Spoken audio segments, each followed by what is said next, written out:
Several eastern Kentucky officials are up in arms about Republican U.S. Senate candidate Rand Paul's latest statements concerning the drug war in the region. Good evening, everyone. I'm Steve Hensley. Leading our news tonight at 6, Paul was recently quoted as saying the drug problem in eastern Kentucky is not a real pressing issue.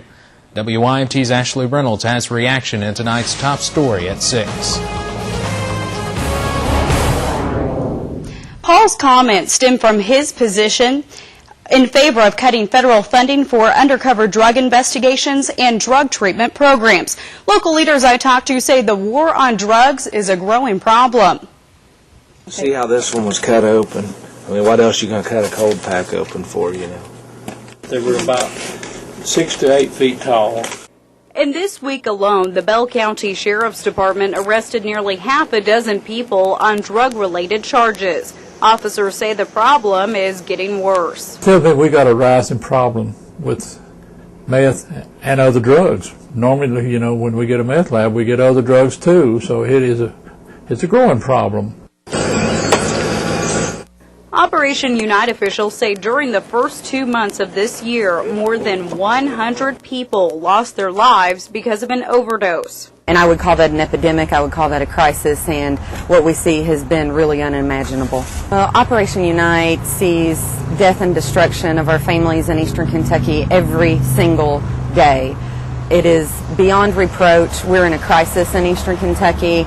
We have an insidious problem in this state with prescription pill abuse.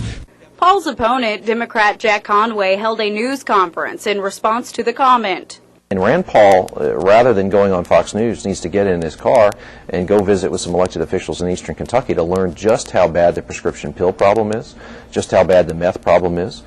There are judges in eastern Kentucky who will tell you we've lost an entire generation of young people to the prescription pill problem, and it's just another instance of where he doesn't get it.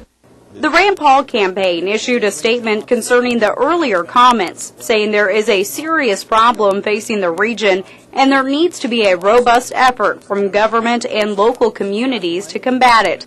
The statement goes on to say he also realizes that there has been 40 years of increasing federal spending, yet the problem is not getting better.